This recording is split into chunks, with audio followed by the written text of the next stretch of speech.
আসসালামু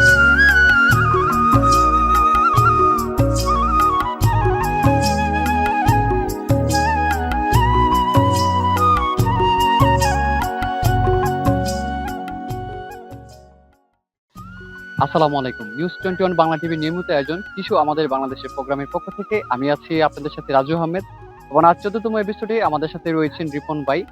আগেই বলে নিচ্ছি, আমরা এই মুহূর্তে আছি নারায়ণগঞ্জের রূপগঞ্জ উপজেলায় দাউদপুর ইউনিয়নে হানপুর গ্রামে। আমরা রিপন ভাইয়ের কাছে জানবো তিনি কোন ফসল চাষ করছেন এবং পোকামাকড় ভাইরাসজনিত সমস্যায় তিনি কোন কীটনাশক ব্যবহার করছেন।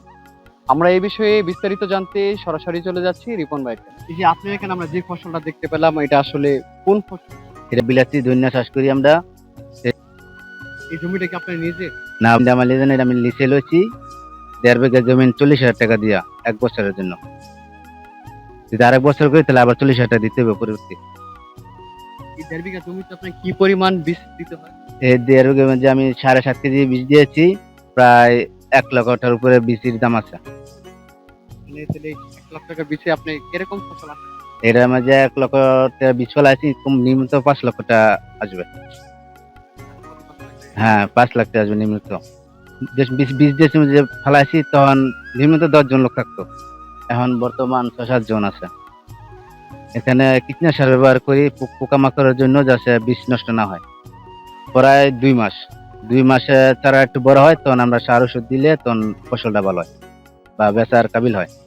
এই যে আমরা এখানে দেখতে পেলাম যে আপনি এখানে আসলে পানি থাকার কারণে পানি না দিলে পাতা উড়ানো যায় না, পাতা উড়ানোর পরে পানি ছেড়ে দিই, তখন আবার খেতাকে ডক ভালো হয়েছে। মূলত পানি দেওয়ার উদ্দেশ্যটা কি? মূলে পাতা উড়ানোর লেগে ওই মাটিটা ধোয়া যায়, পরিষ্কারভাবে উড়ানো যায়। কোনো এখানে পরে দেখলাম একটু উঠান পরে এটা উড়ানোর পর পাতাটা একটু পানি ছিটিয়ে দিব, পরে ছেড়ে দিব, পরে ঠিক হয়ে যাবে আগে। এই যে এখানে আপনার মাটি আগাছা পরিষ্কার করে যে কয়েকজন লোক প্রতিনিয়ত থাকে? কমসে কম 10 জন লোক থাকতে হয় এটা পরিষ্কার করার জন্য আগাছা। একজনের মজুরি বাবদ একজনের মজুরি 300 টাকা, আর একটা পুরুষ মানুষের মজুরি হলো 500 টাকা, পাতা তোলার মজুরি হলো 700 টাকা। 700 টাকা একজনের মজুরি। কয়েকদিন পর পর আগাছা পরিষ্কার 1 মাস পরে পরে পরিষ্কার করতে হয়, আর নতুন তখন 15 দিন পরে পরে। তখন সার মার ওষুধ দিলে তখন দেখা যাচ্ছে জিনিসটা ভাই ভালো লোক, এত আগাছা হইলো না। আর আগাছা হইলে প্রচুর যায়, লোক যায়। এখানে কি সার ব্যবহার করে? এসপি, ইউরিয়া সার এগুলো আমরা ব্যবহার করি। পাতায় পোকামাকড় দেখা যায় তখন কোন কীটনাশক ব্যবহার? তখন ব্যবহার করি জিমুলের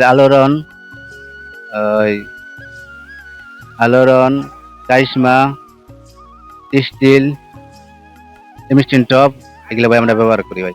খাবার উপযোগী হতে এটা কতদিন সময়? এটার মাঝে ভাই আমরা সার ব্যবহার করি, তখন 15 দিন পরে আমরা এই ধনিয়া পাতা উড়ে লাই, বিলাতি ধনিয়া উড়ে লাই। আর 15 দিন পরে হলে পাতা লাল হয়ে নষ্ট হয়ে যাবে, তার জন্য 15 দিন পর উড়ে নিতে হয়। এখানে এছাড়া আপনি কি চাষ করেন? জমিনে এটাই চাষ করি আমরা বেশি। বছরে আপনার কেমন আয় রুজি আছে? বছরে মনে করেন আমার ফ্যামিলি ছিল আমার লাখানে টাকা থাকে, তার জন্য আমার কোনো ক্ষতি নাই। আপনি মনে করছেন যে আসলে হ্যাঁ, এটা আমার লাভজনক, আমার ফ্যামিলি চলতেছে, আমার আয় হইতেছে, তার জন্য আমার কোনো এটা লস নাই। পাশাপাশি তো আপনার এখানে কিছু লোক থাকতে হবে। পাশাপাশি অনেক লোক কাজ করতেছে, এখান দিয়ে প্রায় 20-50টা ফ্যামিলি চলতেছে, কোনো না আসে, কোনো নাই, সমস্যা নাই। এরা কাজ করে ভালো টাকা উপার্জন করতেছে। নতুন প্রজন্ম যারা আছে তাদের উদ্দেশ্যে আপনি কি বলতে চান? তারা যদি এভাবে করতে পারে তারা দ্বিগুণ লাভ হবে। যেমন 1 লাখ টাকা পুঁজি খাটালে 2 লাখ টাকা হবে, কোনো বেশি না, কিন্তু খাটতে হবে ভাই, পরিশ্রম দিতে হবে। পরিশ্রম না দিলে তার 1 লক্ষ টাকা মার যাবে, পরিশ্রম দিলে তার দ্বিগুণ লাভ হবে। এই বিষয় নিয়ে কোনো আলামি করতে হবে না। এটা পরিশ্রমটা আসলে কি পরিমাণ পরিশ্রম হতে হবে? পরিশ্রম হলে যেমন আগাছা হয়ে গেল, তখন ঠিক মতন বাচ্চা পরিষ্কার রাখতে হবে। আগাছা থাকলে চারা সব নষ্ট হয়ে যাবে, তার জন্য খুব ভালোভাবে এটা যত্ন দিতে হবে। যেমন একটা শিশু যেভাবে লালন পালন করেন, সেইভাবে ধনিয়া পাতা লালন পালন করতে হয়। ঠিক মতন খাবার না দিলে নষ্ট হয়ে যাবে, ওষুধ মষুধ ব্যবহার করতে হবে, তাহলে বিলাতি ধনিয়া ঠিক মতন ফসলটা উন্নতি লাভবান হতে পারে। একটা জমিতে ধনিয়া পাতা চাষ করা হয়, তার মধ্যে দাউদপুর ইউনিয়নে আছে 2.5 হেক্টর জমির মতো।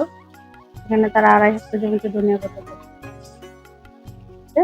সেক্ষেত্রে আমরা কৃষকদেরকে সবজি চাষের জন্য যে সবজি বীজ এবং সরকারি যে সার আসে সেই সার প্রণোদনা হিসেবে দিয়ে থাকি। এছাড়া ধনিয়া চাষিদেরকে আমরা প্রযুক্তিগত সহযোগিতার জন্য তাদের কখন কি করা লাগবে পরামর্শ দিয়ে সহযোগিতা করে থাকি। চাষাবাদ তারা কোনটা কোন সময়ে করবে সেই বিষয়ে আমরা তাদেরকে সহযোগিতা করি। ধনিয়া চাষি যারা আছে তারা আসলে আর্থিকভাবে লাভবান, কারণ 1 কেজি ধনিয়া পাতা তারা 180 থেকে 200 টাকা পর্যন্ত বিক্রি করতে পারে। সেই হিসেবে আমাদের যে ফলন আসে, আমাদের দাউদপুর ইউনিয়নে 2.5 হেক্টর জমিতে মোট 30 মেট্রিক টন ফলন আসে এবং সেটা আর্থিক মূল্য প্রায় 40 লক্ষ টাকা। দর্শক, কৃষি ও আমাদের বাংলাদেশ প্রোগ্রামের 14তম এপিসোড আজ এ পর্যন্তই। পরবর্তী এপিসোড দেখার আমন্ত্রণ জানিয়ে আমি আপনাদের কাছ থেকে বিদায় নিচ্ছি, রাজু আহমেদ। এবং পরবর্তী এপিসোড দেখার আগ পর্যন্ত সকলে ভালো থাকুন, সুস্থ থাকুন। আল্লাহ হাফেজ।